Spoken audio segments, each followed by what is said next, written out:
Le problème, il faudrait que les nations qui acceptent d'être chapeautées par ce gouvernement mondial puissent sortir aussi de leur état d'esprit qui est le nationalisme. Donc, il y a d'abord la nécessité pour moi de mettre en place une vraie structure supranationale, un carrefour transnational, un processus de planétarisation, donc à l'échelon de la planète, un gouvernement mondial. Alors j'aimerais savoir, d'après Bernard de Montréal, si c'est une possibilité qu'il entrevoit, et puis comment est-ce que ça se passerait. Est-ce que c'est simplement au niveau législatif? Est-ce que l'ONU, par exemple, est un embryon de ce gouvernement mondial et les casques bleus une espèce de police universelle? Ou alors, est-ce qu'il faut passer par une transformation attitudinale profonde, c'est-à-dire une identification de l'espèce humaine tout entière, plutôt qu'à un sous-groupe? Est-ce que ça va passer par une révolution du cerveau pour assurer la pérennité humaine, la succession de la race humaine, telle que le prétend, par exemple, l'auteur de la révolution du cerveau, Les enfants du Verseau, qui est Marilyn Ferguson, qui, elle, prétend que ça passera par une révolution du cerveau. Le concept de la révolution du cerveau n'est pas mauvais, parce que si nous parlons de l'évolution de l'homme, si nous parlons de la fusion de l'homme, si nous parlons de l'intégration de l'énergie créative dans l'homme, il est évident qu'éventuellement l'homme, en tant qu'être nouveau, possédera une conscience nouvelle, donc une activité cérébrale totalement nouvelle, donc une révolution du cerveau.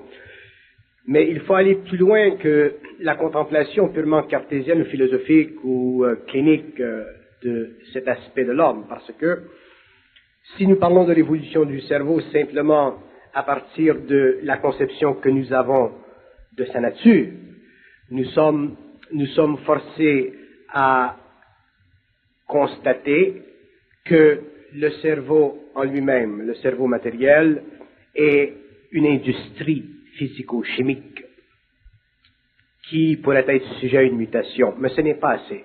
Ça va beaucoup plus loin que ça. D'abord, le cerveau de l'homme, tel qu'il est aujourd'hui, il est parfaitement développé.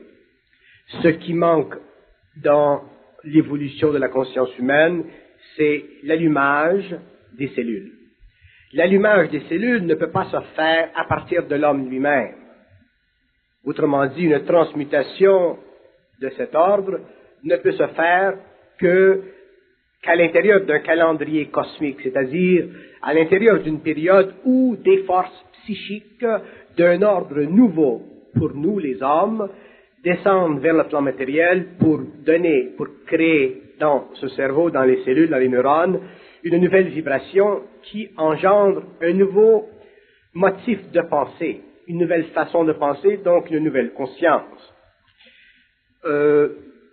Pour que l'homme dépasse le constat mondial, planétaire ou universel de son esprit ou de son instinct d'agression, il faut qu'il lui soit donné une nouvelle conscience. Et lorsque je dis donner une nouvelle conscience, je ne veux pas dire que l'homme puisse arriver à cette nouvelle évolution même à partir de la spiritualisation psychologique de son ego. Autrement dit, même les religions, même les vertus spirituelles d'une conscience racinée sur le plan de la métaphysique ne peuvent pas donner à l'homme cette nouvelle conscience, parce que même à l'intérieur des cadres d'une conscience spiritualisée, nous pouvons vivre une sorte d'agression. Par exemple, si nous allons dans le monde aujourd'hui et que nous amenons des individus appartenant à des cercles ou à des régimes spirituels différents que nous voyons aux États-Unis ou en Europe, en Orient, ainsi de suite, et que nous amenons ces individus ensemble, nous sentons l'agressivité qui existe. Nous sentons que ces individus ne sont pas capables, même s'ils sont très avancés au niveau spirituel, ils ne sont pas capables de se désengager de la valeur psychologique de leurs concepts, même si ces concepts sont très élevés. Donc, même ces êtres spirituels qui jonchent le sol de la planète représente un certain niveau d'agressivité spirituelle. Et je connais des gens dans la salle qui comprennent très bien ce que je veux dire parce qu'ils ont connu cette expérience. Et d'ailleurs, c'est une des raisons très probantes pour laquelle il est absolument impossible aujourd'hui dans le monde d'unifier les hommes qui possèdent déjà une conscience spirituelle ou qui ont vécu un acheminement spirituel avancé. Il y a toujours la territorialité, il y a toujours leur église, il y a toujours leur secte, il y a toujours leur façon de penser, ainsi de suite. Bon. Donc, nous sommes encore dominés par la domination. Nous sommes encore dominés, autrement dit, par des façons de penser qui émanent souvent de personnages que nous respectons spirituellement. Et pour que l'homme en arrive éventuellement à pouvoir se dissocier de toute forme d'agressivité, autant sur le plan spirituel que sur le plan matériel, parce que si nous ne sommes pas capables de nous dissocier d'une forme d'agressivité ou d'agression sur le plan spirituel, imaginez-vous ce que nous pouvons faire sur le plan intellectuel. C'est presque impossible. Donc, si l'homme n'est pas capable sur le plan spirituel de se dissocier de son attachement vorace à la valeur de la forme qui le nourrit égoïquement, il ne pourra jamais en arriver à pouvoir convertir l'énergie créative de son mental en une sorte de dynamique fluide à l'intérieur de laquelle toute forme de coloration subjective disparaît. Pour donner à cette dynamique créative, autrement dit à cette parole, une universalité tellement grande, tellement déégoïfiée, qu'elle ne lui appartient plus, ni spirituellement, ni mentalement, ni psychologiquement, ni psychiquement. Elle fait simplement partie de la conversion de l'énergie à travers le cerveau pour l'évolution de l'homme lui-même et naturellement, conséquemment, pour l'évolution des sociétés humaines au cours des siècles à venir. Donc, ceci nécessite une transmutation psychique, non pas simplement une transmutation du cerveau, mais une transmutation psychique. Et c'est la transmutation psychique qui créera éventuellement la transmutation du cerveau, non pas dans son appareil, non pas dans son appareil matériel, mais dans son appareil électromagnétique, dans le cellulaire. Ce que Aurobindo appelait, par exemple, la conscience des cellules. Qu'est-ce que c'est la conscience des cellules? C'est la capacité de l'homme de faire naître en lui, dans un instantané, une énergie qui, passée par le cérébral, passée par l'appareil matériel, devient vocalisée, devient exprimée, mais dans une forme totalement originale, totalement créative, totalement décousue d'un lien personnel avec elle. Autrement dit, c'est comme si on pourrait dire, la conscience créative de l'homme nouveau n'appartient pas à l'homme lui-même, elle fait partie de la genèse du surhomme. Elle fait partie de la totalité morontielle de l'acceptation vibratoire de l'énergie à travers le territoire cérébral pour l'expression dans le monde d'une nouvelle force créative, mais qui n'est pas assujetti à la domination instinctuelle de l'émotion humaine et ni non plus assujetti à la territorialité psychologique qu'on appelle la connaissance et ou la vertu de la connaissance que l'on s'attribue afin de pouvoir se donner l'exclusivité du savoir. Donc, l'homme nouveau vivra d'abord une transmutation psychique qui, naturellement, créera un rassemblement d'énergie dans son cerveau, mais en allumant une glande entre les deux yeux, glande qui, elle, nourrira toutes les neurones instantanément, et c'est ceci qui éliminera de la conscience humaine le besoin de mémorifier ce qu'il sait. Donc, ça permettra à l'homme de canaliser son énergie créative d'une façon instantanée, sans égoïcité, sans coloration, et on ne pourra pas dire de l'homme qui le fait que cette connaissance fait partie de lui en tant que penseur. On dira qu'elle fait partie de l'homme universel, dont lui fait partie intrinsèquement en tant qu'unité biologique, ou plus tard en tant qu'unité éthérico-matérielle. Ceci éliminera de la conscience humaine le besoin de l'agression qui fait partie des forces de l'âme à travers l'ego. Qu'est-ce que c'est l'agressivité? Ce n'est pas intégral pour un anthropologue de dire que les hommes sont devenus agressifs à un certain temps de l'involution, parce que le phénomène de l'agression existe même dans le royaume animal. Donc, le phénomène de l'agression existe dans le royaume animal, mais dans le royaume animal, l'agression n'est pas péjorative parce qu'elle n'est pas dictée par les lois de l'émotion. Elle est simplement dictée par les lois de la réflexologie. Tandis que chez l'homme, l'agression, elle est régie par les lois de l'émotion parce que l'homme, ayant découvert le principe de la territorialité, il a actualisé ce principe en fonction de son besoin mental de se donner quelque chose, alors que l'animal, lui, ne se donne rien. Il fait simplement partie instinctivement d'un territoire qui lui est donné vibratoirement par intuition animale à partir du monde collectif des âmes.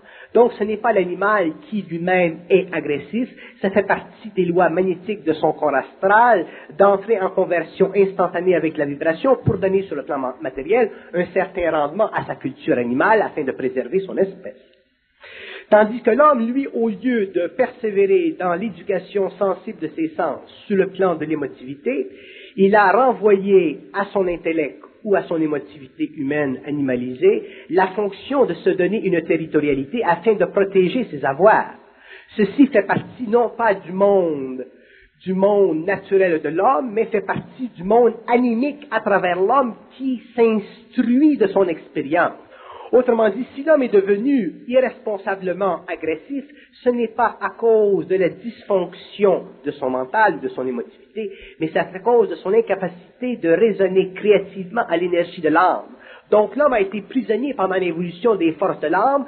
Ces forces de l'âme ont créé les nécessités historiques de son expérience. Elles ont créé donc le mouvement pendulaire de son expérience au cours de l'histoire, qui aujourd'hui est devenu extrêmement complexe et se révèle dans toutes les combines politico-économiques, religieuses, spirituelles de notre avoir, de notre patrimoine. Mais l'animal n'est pas ainsi. L'animal ne souffre pas dans la gestion vibratoire de ses centres, tandis que l'homme, lui, souffre dans la gestion vibratoire de ses centres parce que ce n'est pas normal d'être agressif égoïquement ou émotivement. C'est normal d'être agressif réflexivement ou instinctivement pour se protéger. Mais être agressif égoïquement ou émotivement, ce n'est pas normal, ça fait partie du pouvoir de l'âme sur l'ego, donc ça fait partie de l'expérience de l'homme, donc ça fait partie de la soumission de l'homme aux lois occultes de la vie, donc ça fait partie de l'incapacité de l'homme de contrôler les forces qui font partie de l'organisation interne de son psychisme. C'est pourquoi l'homme nouveau, ayant compris ceci, ayant compris que l'âme est une domination, ayant compris que la nature même de son vouloir est en fonction directe de sa capacité vibrante sur le plan mental et émotif de répondre aux besoins de l'âme, ou même aux besoins des entités dans le monde astral, qui souvent se conviennent ou conviennent en une pluralité pour travailler avec lui à son insu, l'homme nouveau pourra se libérer de ceci et entrer finalement en harmonie vibratoire avec la résonance de son esprit et l'agressivité cessera instantanément. Il ne pourra plus être agressif sur le plan matériel, il ne pourra plus être agressif sur le plan mental, il ne pourra plus être agressif parce qu'il n'aura plus sur le plan psychologique à défier les lois de la nature auxquelles, pendant l'évolution, il fut assujetti. Il sera parfaitement en harmonie avec les lois de la nature, et lorsque je parle de les lois de la nature, je ne parle pas simplement des lois de la nature matérielle, je parle des lois de la nature invisible qui coïncideront parfaitement avec le matériel. Ayant compris que spatialement et temporellement, il est toujours à la bonne place, ayant compris que spatialement et temporellement, son expérience en relation avec la valeur choc d'une contrainte entre son corps et un autre corps matériel, il y a une transmutation. Il ne pourra pas vivre l'agressivité vis-à-vis de l'autre corps matériel. Il intégrera le choc pour transmuter son centre émotionnel pour devenir un être encore plus mental. Bon, je vous donne un exemple que je prends dans ma vie directement parce que probablement ce que je dis est un peu abstrait. Je me rappelle durant mon initiation que je me promenais un soir sur la rue et qu'un individu est arrivé à moi, il m'a frappé, il était sous, il m'a frappé. Moi, j'ai tombé par terre, je ne suis pas grand boxeur, et j'ai tombé par terre, et alors que j'étais par terre, j'ai entré en communication avec mon double, Et j'ai dit, maintenant, qu'est-ce que je fais? Est-ce que je me relève et je le tape ou je reste? Il me dit, reste et absorbe le choc pour la transmutation du centre émotionnel. Donc, je ne pouvais pas manifester d'agressivité vis-à-vis de l'individu parce que déjà, j'avais été spatialement et temporellement placé à la bonne place. Si on peut dire. Ceci, c'est de la conscience. Une autre expérience parallèle à celle-ci prend en cause mon épouse qui, avec une amie, marchait sur la rue et déjà l'après-midi, j'avais été dit, ce soir, vers 8 heures, ton épouse recevra un coup de poing dans le ventre et elle était enceinte dans ce temps-là. Pourquoi? Pour absorber ce choc. Pour transmuter la conscience égoïque de l'homme, la conscience qui, naturellement, à cause de sa nature, a tendance à être agressive afin de comprendre les lois de l'énergie et de comprendre en tant qu'homme conscient que nous sommes toujours à la bonne place et temporellement bien situés pour la transmutation de nos centres dans la mesure où on est capable d'absorber l'énergie qui vient et qui entre en nous et qui bouleverse la totalité de notre être. Donc, les théories anthropologiques ont de la valeur dans ce sens qu'elles demeurent des constats de l'évolution, mais elles n'ont pas le pouvoir d'exprimer ou d'expliquer les raisons ou les dynamiques derrière le corps matériel ou le centre émotionnel qui pousse l'homme à une certaine activité. Ceci sera fait par l'homme conscient qui pourra déchirer les voiles de la conscience, déchirer les voiles de l'organisation interne des forces qui travaillent psychiquement avec lui et qui le place pour l'expérience, selon qu'il est conscient ou non, spatialement et temporellement dans le bon endroit pour la bonne cause. Donc, à partir du moment où l'homme aura compris ceci, il transmutera instantanément son agressivité, et autant on peut dire que l'agressivité fait partie de l'organisation et de la programmation génétique de l'homme, autant on pourra dire que c'est une réalité temporaire qui fait partie de l'ignorance de l'homme, de l'ignorance des lois de la conscience, réalité programmatique et génétique qui peut être instantanément arrêtée, éliminée, dans la mesure où l'homme comprend les lois de l'énergie. Et c'est là un peu que se situe votre intervention dans ce que vous faites, dans votre travail, dans le sens, comment est-ce que je pourrais dire ça? Bon, couper. Dans le sens que dans mon travail, ce que je fais, c'est d'essayer de faire comprendre. Ça y est, rebranché. Ils me disent que... Allez, coupe. Ça y est, ça branche. Voilà, je le prends tout de suite. Là, je vois un arbre avec des branches desséchées.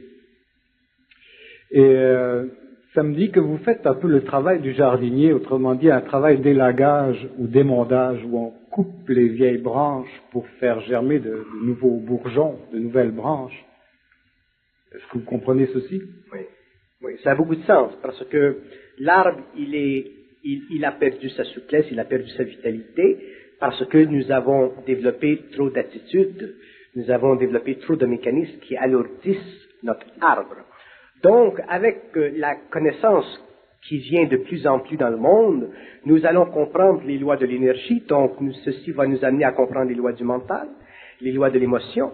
Et une fois que nous allons comprendre les lois du mental, la nature de l'émotivité va changer, donc la personnalité de l'homme va se déprogrammer naturellement. Donc l'homme, au lieu de vivre en fonction de ce qu'on appelle la programmation génétique, qui est très dangereuse à dire, parce que lorsque nous parlons de programmation génétique, nous assujettissons la nature de l'homme à une matérialité, c'est-à-dire à une composante physico-chimique qui fait partie des gènes, dont la composition complexe est sujette aux lois de la continuité pour la préservation de la race ou l'expérience de la race.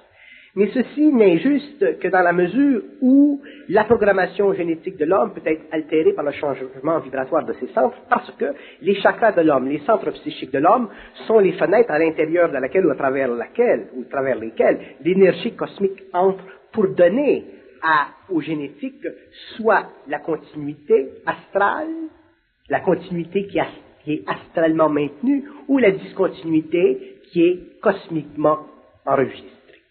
Autrement dit, l'homme, il est programmé génétiquement tant qu'il demeure astral. À partir du moment où il cessera d'être astral, sa programmation génétique cessera parce que la relation avec sa conscience astrale, qui est une relation avec la dimension animale de son expérience, sera altérée par le fait que, ayant compris les lois de l'énergie, il ne pourra plus s'assujettir à sa façon de penser, donc à sa façon de répondre à l'attaque ou au choc dans le monde. Il aura compris que la dimensionnalité de son expérience, à partir du moment où il est en contact avec le lien cosmique, est une dimensionnalité de transmutation. Donc à partir de ce moment-là, la programmation génétique de la race ne servira plus pour lui. Et on dira de cet homme tout d'un coup, ah, vous n'êtes plus comme vous étiez avant. Vous êtes changé, vous êtes tombé sur la tête. Comment se fait-il que vous ne répondez pas aux paramètres sociologiques? Comment se fait-il que on est 12 012 et que vous ne pouvez pas participer à être 12 012? Comment se fait-il que vous ne pouvez pas faire comme tout le monde? Ce n'est pas parce qu'on ne veut pas faire comme tout le monde, c'est parce que c'est impossible à un être humain de faire comme tout le monde quand il est réel. Chacun fait comme il doit.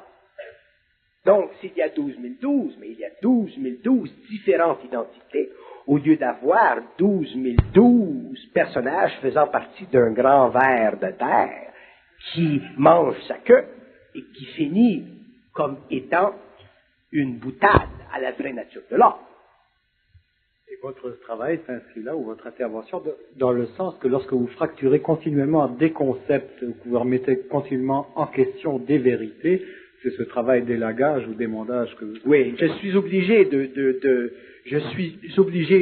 d'attaquer le faux et la vérité parce que la vérité fait partie du faux. La vérité, c'est l'envers du faux. Le faux, c'est l'envers de la vérité. La vérité et le faux font partie de la dualité du mental inférieur de l'homme. Tant que l'homme sera prisonnier de la vérité et du mensonge, il sera totalement dans l'astral de son mental. À partir du moment où l'homme sera libre de cette dualité, il sera dans le réel de son mental, c'est-à-dire qu'il sera dans le vide de son mental, il deviendra un être créatif mentalement. Donc, à ce moment-là, il ne sera plus intéressé à la vérité ou au mensonge, il verra à travers, il le laissera le mensonge s'il est nécessaire, il laissera la vérité s'il est nécessaire. Mais pour lui, la vérité et le mensonge n'existera plus parce qu'il n'aura plus besoin de conceptualiser la vie afin de pouvoir s'approprier une forme de sécurité.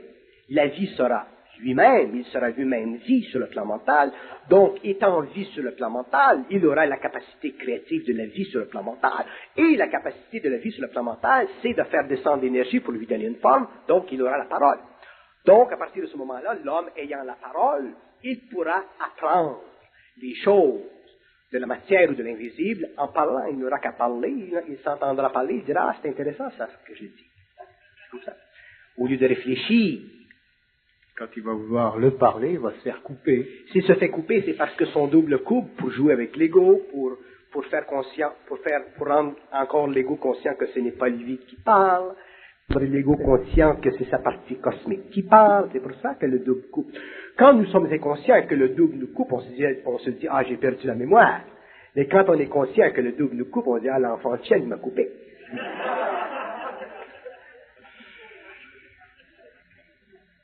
C'est une très grande révolution du cerveau. Et ce n'est pas facile. Moi, je me rappelle l'expérience de mon épouse, à qui je présente un individu que je connais depuis des années, et je dis à cet individu, je te présente ma femme, comment elle s'appelle? Pierrette. Ah. Alors, avec la vie, on apprend toutes sortes de choses. Et avec le temps, on ne se prend plus au sérieux. L'épouse perd son insécurité d'épouse, elle perd l'insécurité émotive de la femme qui se dit « Ah, mais mon mari ne me connaît pas, il ne me reconnaît pas, qu'est-ce qui se passe? »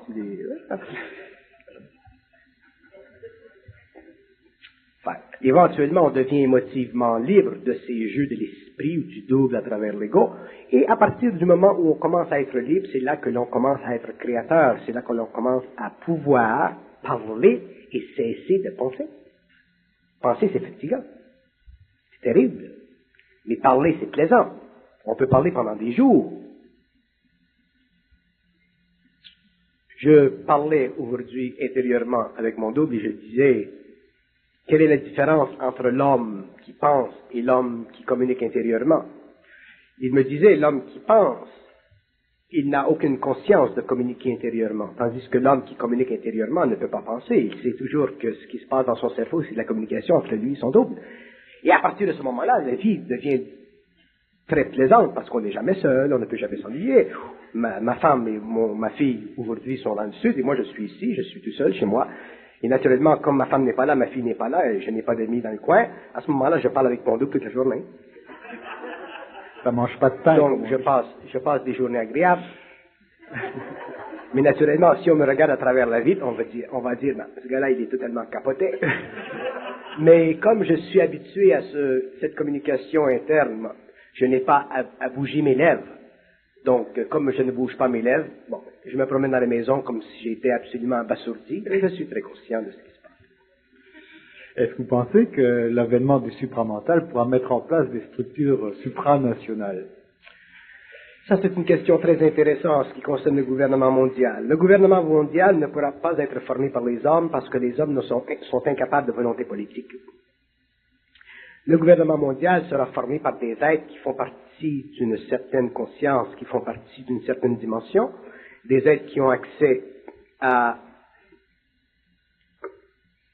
la dimension éthérique de leur conscience, des êtres qui seront capables de se dédoubler, c'est-à-dire de se séparer de leur corps matériel, de maintenir leur corps matériel en suspension, pour pouvoir travailler sur d'autres plans, exercer certaines influences créatives, et ce que nous pouvons appeler une sorte de régence planétaire. Ces hommes, ces êtres sont dans le monde, ils sont déjà comptés, ils font partie de l'évolution.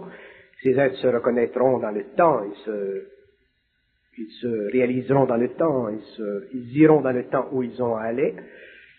Il y a un certain nombre de ces êtres qui seront munis d'un certain privilège. Je dis privilège parce que ce sont des êtres qui sont déjà très très avancés sur le plan de l'évolution, et ce sont des êtres qui ont déjà une formation cosmique sur le plan de l'organisation politique des gouvernements invisibles et des lois de la gouvernance, les lois de la gouverne. Ils connaissent parfaitement les lois de la gouverne, comment on gouverne une race à partir des plans. Et ces êtres qui sont aujourd'hui sur la Terre auront une très grande influence occulte, naturellement, c'est-à-dire à travers la manifestation de leur conscience éthérique, et ils pourront donner de grands conseils aux hommes qui aujourd'hui font la gestion des nations.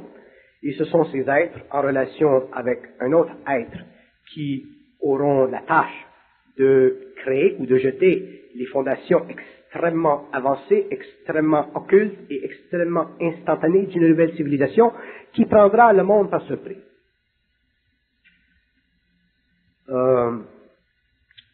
Il nous est absolument inutile de concevoir philosophiquement, spirituellement, une convention mondiale parce que plus les hommes avancent, plus ils sont incapables de comprendre la différence entre la politique, l'économie, le gouvernement et l'énergie.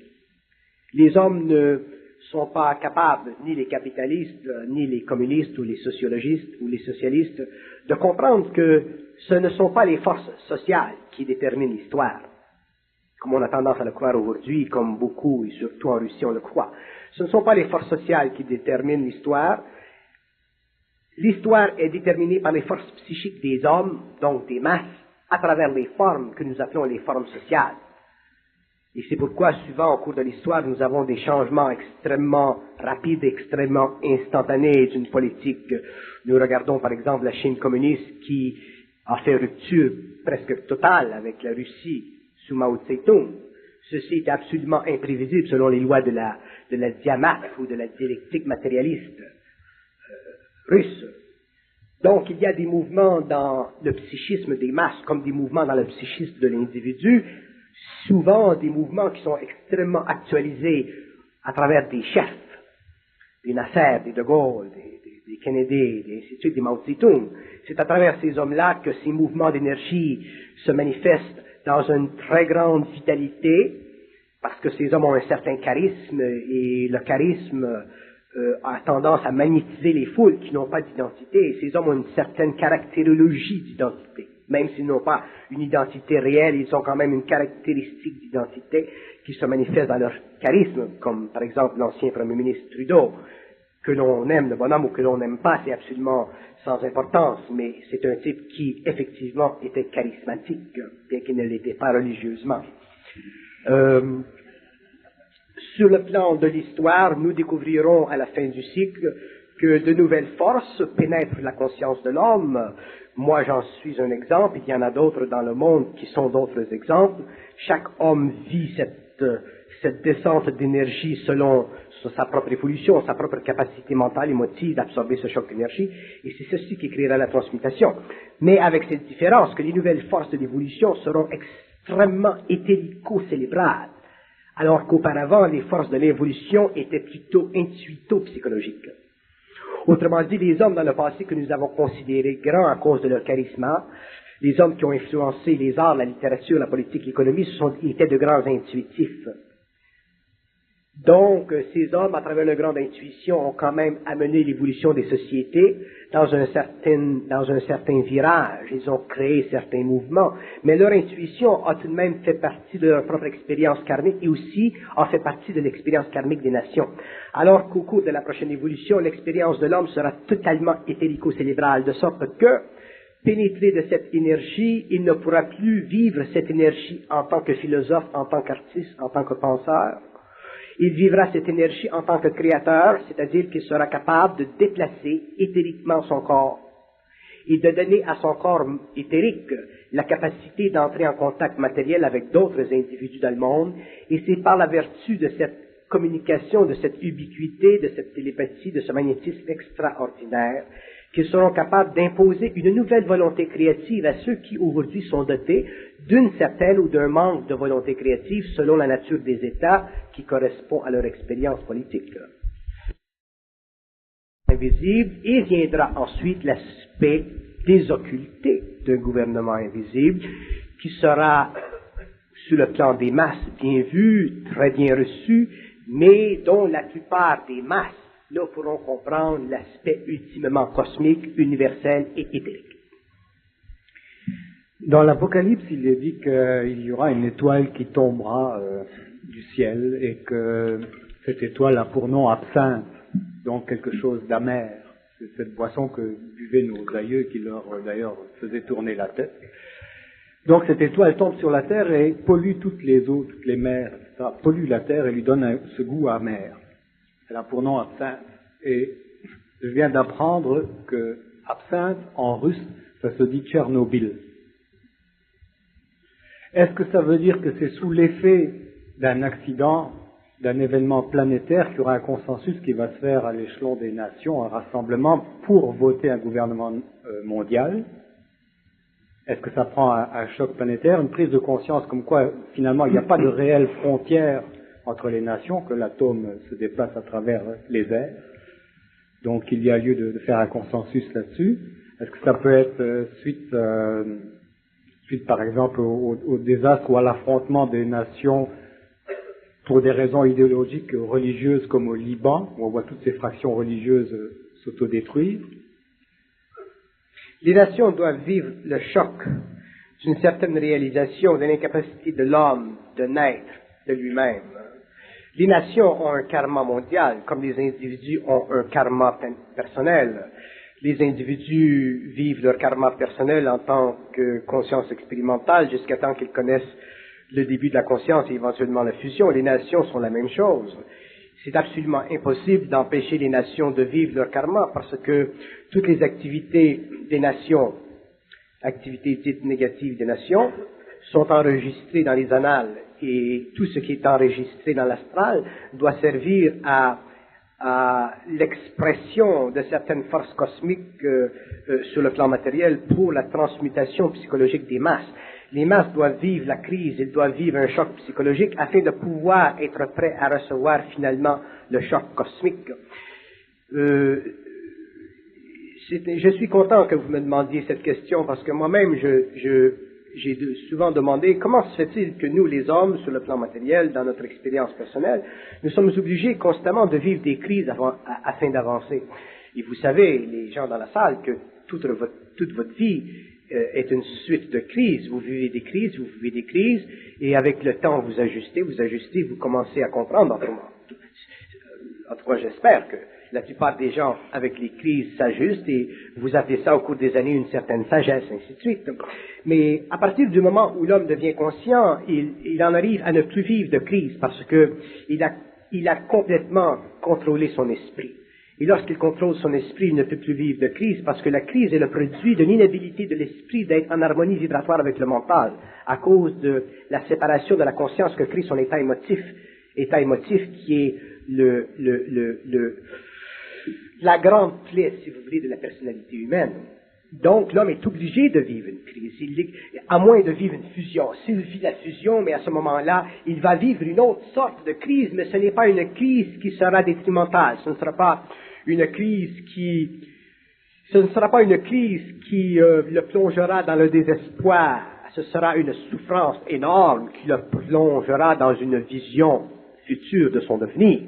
Donc, il y aura tant d'années qu'il saura qu'il doit vivre ceci, et ainsi de suite. Donc, ce n'est pas une crise, c'est plutôt la descente du feu cosmique à travers ses chakras qui ouvre complètement l'être, qui réorganise la personnalité, qui transmute la chimie de tous ses principes, même sur le corps matériel, et qui revitalise la conscience humaine. Donc, ce n'est pas une crise, c'est un choc. Tandis que l'homme de l'évolution ou la civilisation doit vivre la crise parce que si les hommes ou la civilisation venaient en contact avec les forces cosmiques de la fin du cycle sans avoir vécu cette crise, l'homme ferait de ces forces cosmiques encore des forces divinisantes et ce sera absolument aborté ceci. Les hommes sur la terre, à travers les religions, à travers les systèmes spirituels, à travers les attitudes spirituelles personnelles, lorsqu'ils entreront en contact avec les forces de la nouvelle évolution, ils auront été tellement atterrés, je ne veux pas créer dans l'esprit de l'homme l'impression l'impression de fin du monde, parce que les choses ne se passeront jamais comme l'homme le conçoit ou comme l'homme le projette. Les forces cosmiques ne sont pas intéressées à l'extinction de la race, elles sont intéressées à la transmutation d'une certaine partie de la race pour l'évolution future de la totalité de la planète, afin qu'éventuellement l'humanité passe de la 5e à la 6e et la 7e race finale, qui donnera finalement naissance à l'évolution jupitérienne où l'homme n'aura plus besoin de corps matériel. Mais je veux dire que, effectivement, selon les événements, il y aura des crises. Si on avait parlé de Tchernobyl il y a 10 ans, on aurait paniqué. Si on avait parlé du satellite américain, de Challenger, on aurait paniqué. Donc, c'est la raison pour laquelle ces choses ne sont pas connues précisément des hommes. Et c'est la raison pour laquelle, connues des initiés, elles ne sont pas parlables, parce que les initiés sont régis par les lois de l'énergie. Les initiés n'ont pas la capacité de parler ce qu'ils veulent, ils ne peuvent que parler ce qu'ils doivent. Parce qu'à ce moment-là, si les initiés pouvaient parler ce qu'ils peuvent, ils créeraient des chocs, donc ils retarderaient l'évolution de l'homme. Il ne s'agit pas dans la masse mondiale d'aujourd'hui qui est extrêmement sensible à l'information, qui est extrêmement informée rapidement, de créer de la névrose, de la psychose. Donc les hommes qui sont moindrement en contact avec les sphères, surtout ceux qui connaissent l'alliance, ne sont pas capables de dire des choses qu'ils ne doivent pas dire. Ils peuvent le faire en privé, mais ils ne peuvent pas faire sur une tribune publique. Et c'est pourquoi ceux à qui il a été donné une certaine médiumnité, comme Nostradamus, ainsi de suite, ont été obligés de cacher ce qu'ils ont su. Donc, c'est à l'homme individuellement, sur le plan, selon sa sensibilité, selon sa conscience, selon sa télépathie intérieure, de savoir et de comprendre la signification des symboles qui ont été écrits par ces hommes extrêmement avancés en sciences occultes, tels que Nostradamus et d'autres qui existent aujourd'hui. Mais ces hommes n'ont pas le droit de répondre de façon catégorique et descriptive à la nature des choses. Et donc, ils ont la capacité et le droit d'écrire une sorte de portrait à l'aide des différentes formules symboliques qui font partie de leur siècle. Et ceci donne à ce moment-là à l'humanité la capacité d'être avertie. Vous regardez le phénomène de la Fatima, non pas de la Fatima, mais de la Madone, là. Du Gorgé, en Yougoslavie. Les enfants ne sont pas capables de demander des questions précises sur la nature des choses, parce qu'ils n'ont pas le pouvoir, parce que leur mental est déjà magnétisé par cette énergie. Donc, l'expérience qu'ils vivent est essentiellement une expérience spirituelle, et s'il y a moindrement inclusion d'un matériel d'importance politique à l'échelle mondiale, il serait demandé ces enfants de convier ces messages à certaines autorités, le pape ou des monseigneurs ou des gens qui font partie de l'ecclésiastique. Et ceci est très intelligent parce que les hommes n'ont pas la capacité émotive de subir ou de supporter des événements qui sont extrêmement conséquentiels sur le plan historique de l'évolution de la race humaine, mais qui sont donnés à l'homme dans la mesure, ou à l'humanité dans la mesure où elle est capable de prendre les chocs. Mais ceci ne veut pas dire que l'augmentation, le développement de ces chocs au fur et à mesure que nous avançons vers le cycle deviendra pas de plus en plus pénible et de plus en plus en dehors de la capacité de l'humanité ou des gouvernements d'en régir les conséquences. Et c'est là que nous verrons apparaître dans le monde des forces, des êtres, je ne veux pas aller trop dans les détails, mais des forces qui prendront en main la gestion de l'humanité future. Et c'est là que commencera ce que vous appelez l'âge d'or, c'est là que les guerres cesseront, c'est là qu'il y aura équilibre entre la Russie et les États-Unis, c'est là que la Chine aura une très grande importance dans l'évolution économique de l'Orient, c'est là que le Japon aura pris une très grande conscience de son asservissement à la technologie, c'est là que la Russie aura pris une très grande conscience de son besoin de redonner au peuple russe sa liberté, c'est là que les États-Unis auront pris une très grande conscience dans son besoin de socialiser son capital, c'est là que le Canada aura pris une très grande conscience dans sa capacité intégrale de venir à l'aide de certaines nations, mais d'une façon intelligente au lieu de le faire d'une façon bête, ainsi de suite, ainsi de suite. Donc, il y aura une nouvelle conscience politique qui naîtra parce que des hommes bien placés dans le monde seront en contact avec des hommes extrêmement bien placés dans la Terre. Est-ce que la capacité d'intégrer des chocs, justement, ne dépend pas en grande partie au moins du système nerveux central de l'homme? Et si oui, est-ce que l'ordinateur que l'on voit arriver partout dans toutes les familles aujourd'hui, et je veux parler surtout des jeux vidéo pour les enfants, ne contribue pas à renforcer ou à rendre plus subtil ce système nerveux? L'ordinateur, c'est un système à deux tranchants. Si on l'utilise bien, il a une grande valeur pour le temps présent de la nature, de notre expertise ou de nos besoins en informatique. Si nous l'utilisons mal, à ce moment-là, il va servir à enlever à l'homme sa capacité d'individualiser la connaissance. Je donne un exemple. Par exemple, si vous avez des enfants et que vous leur enseignez les mathématiques et que vous ne leur enseignez pas comment bien diviser, comment bien multiplier, que vous les faites sauter directement à l'ordinateur, à ce moment-là, vous leur enlevez la faculté de comprendre la mécanique mathématique et ils ne deviennent que des robots, ils ne deviennent que des êtres capables de manipuler des symboles. Et ceci n'apparaît pas aujourd'hui comme étant trop dangereux ou trop, je n'aime pas le mot dangereux, mais trop néfaste, mais vous verrez qu'avec le temps, avec les années, ils auront perdu le plaisir d'apprendre. Et le plaisir d'apprendre est très important pour l'homme évolutif qui a encore besoin de se réfléchir dans une capacité mentale et dans un pouvoir cérébral de bien accumuler mémoriellement du matériel. Ceci fait partie du plaisir de l'ego, ceci fait partie de la sécurité de l'ego. Lorsque l'homme entre dans une conscience nouvelle, lorsqu'il entrera dans une conscience nouvelle, il n'aura plus le plaisir d'apprendre, il aura le plaisir de savoir. Ceci sera une autre étape. On n'a plus le plaisir d'apprendre lorsqu'on est conscient parce qu'on a accès à tout ce qu'on veut savoir. Mais lorsqu'on est inconscient, on a le plaisir d'apprendre parce qu'on n'est pas encore dans le savoir. Donc le plaisir d'apprendre ne doit pas être enlevé à nos enfants parce qu'ils ont encore une contribution à faire à la société, ils ont encore une contribution à faire à leur propre avenir, ils ont besoin de se sentir à la mesure et à la hauteur de leur intellect au lieu de vivre simplement en relation mécanique avec des systèmes qui sont composés à une très grande allure aujourd'hui, système qui magnétise l'ego des enfants, qui magnétise le corps astral et qui les fascine.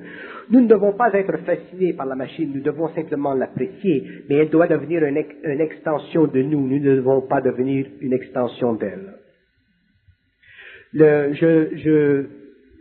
Si je regarde l'avenir des cerveaux électroniques, et ainsi de suite. Il va y avoir des changements absolument énormes. D'ailleurs, la science des cerveaux électroniques n'est pas encore née sur la planète Terre. Nous sommes aujourd'hui à l'aube de cette science, et la raison pour laquelle elle est très dispersée dans le monde, et la raison pour laquelle elle est très utilisée, c'est parce que nous avons des besoins pressants d'utiliser des formes de mécanicité qui nous permettent finalement d'avoir accès à de l'information rapidement. Mais viendra un moment où les cerveaux électroniques ne seront plus fondés, construits avec les principes électromagnétiques d'aujourd'hui. Ce seront des systèmes qui seront basés sur la diffraction régulière de l'orbite lumineuse à l'intérieur de l'atome convexe. Et ceci sera un nouveau modèle d'évolution, et nous pourrons concentrer tellement d'informations dans ces systèmes que ces systèmes auront eux-mêmes leur propre personnalité. C'est pourquoi nous, les hommes, nous ne devons pas perdre la nôtre. Si nous perdons notre personnalité vis-à-vis ces systèmes, nous vivrons l'angoisse que nous avons vécue dans les années 50, où souvent les gens se demandaient le computer ou le cerveau éventuellement va nous conduire. Et ce n'est pas ça. Ça, c'est simplement une inquiétude de l'homme. Mais l'homme ne doit pas perdre sa conscience, ne doit pas perdre sa personnalité face à ces machines, parce que ces machines deviendront extrêmement avancées, et les sciences et la science et le secret de cette nouvelle science sera donné par des initiés à des scientifiques réunis dans le monde, et lorsque ce sera le temps, la science de la cybernétique, la science des cerveaux électroniques sera amenée à un nouvel âge, un âge qui conviendra parfaitement à la quadrature de Saturne, Pluton, Genèse et Fumus, qui sont des planètes invisibles et qui serviront au support électronique de l'énergie qui, dans ce temps-là, aura une courbature éthérique pour le renforcement de l'atome et la désintégration instantanée de toute information électrique, afin de permettre que l'information qui entrera dans ces systèmes puisse aller dans l'énergie et revenir de l'énergie, et qu'elle puisse elle-même devenir intelligente. Donc les cerveaux électroniques de l'avenir seront intelligents, nous pourrons leur parler, mais ils ne seront pas intelligents comme ils le sont aujourd'hui. Aujourd'hui, ils sont simplement bavards. Demain, ils seront réellement intelligents et ils remplaceront les fonctions mécaniques de l'homme, et l'homme pourra finalement commencer à composer avec les infinités d'une nouvelle dimension, alors que ces systèmes serviront à maintenir en place l'équilibre des systèmes mécaniques. L'homme va devenir semblable au Dieu, il va devenir créateur. L'homme sera créateur et les machines le serviront très bien. Il y aura même des cerveaux, des machines extrêmement semblables sur le plan de la forme à l'être humain, et ceci existe parce que nous avons, dans l'expérience de nos gouvernements aujourd'hui, des sondes qui viennent d'autres planètes, et ce sont des êtres, mais ce ne sont pas des êtres qui possèdent un esprit, ce sont simplement des clones, qui sont une forme très avancée de l'architecture mentale de l'atome imposée à une dimension magnétique qui est codée sur un modèle de forme humaine que nous appelons les clones. J'ai lu à ce propos un article de généticiens qui justement venait de renoncer à travailler au niveau de la génétique parce que ça posait un très gros cas de conscience au niveau du clonage, justement, dans le sens qu'aujourd'hui ils étaient capables très facilement de faire un clone d'un individu, un double parfait, et qu'ils entrevoyaient la possibilité que la société récupère cette expérience et utilise ce clone comme des pièces de rechange pour des greffes d'organes. Donc ça posait un très gros cas de conscience, parce que le clone, lui, est identique à l'être humain, mais il est là seulement lorsqu'on a besoin d'un cœur, d'une greffe de poumon, ou du foie, ou n'importe quoi. Oui, nous avons l'estomac démissionné. Oui, nous avons l'émotion trop fragile pour ces expériences à cet âge-là, mais c'est bon que la question se pose, parce que il y a certainement... On pourrait être nous-mêmes un clone, arriver sur Terre, puis être le produit du clonage. Imaginez-vous que vous êtes dans la peau d'un clone et que vous êtes là en attente que l'autre a besoin de votre cœur, qu'on vous l'enlève. Puis que... Oui, j'écrirai lorsque j'aurai le temps sur le clonage. Il y a, vous savez, je vous disais ce soir à la table que je suis rendu, mon livre il est rendu épais comme ça, et je ne peux pas l'arrêter. Vous pourriez en passer la moitié à drapeau. Oui, il faudrait que je fasse quelque chose.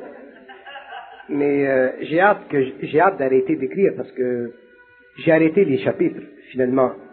Mais j'ai hâte d'arrêter d'écrire, mais je ne peux pas arrêter pour le moment parce que il a une vie par lui-même. Ce n'est pas l'homme qui écrit, ça écrit. Donc l'homme doit respecter le temps, ainsi de suite. Mais c'est un thème, ça, que je toucherai un jour, lorsque ce sera. Pour finir, est-ce que l'ONU est un embryon de ce gouvernement transnational? L'ONU représente l'aspect astral, planétaire de cette éventualité, mais l'ONU ne représente pas l'ONU ne représente pas le germe vital et créatif de cette entité. L'ONU est simplement un symbole psychologique, psychopolitique d'une possibilité astralisée dans le mental de l'homme. Autrement dit, c'est comme si on a projeté dans le mental de l'homme une image d'une possibilité qui est impossible dans le cadre de son expérience. Mais c'est une prévision. C'est un peu comme les films que vous voyez, Star Wars. Tous les films que vous voyez, ce sont des projections astrales, des possibilités éventuelles. Mais comment ça se fera? Comme un voleur dans la nuit. Oui, exactement. Oui, comme un voleur dans la nuit. D'ailleurs, tout ce qui est cosmique vole dans la nuit. Merci beaucoup, camarade.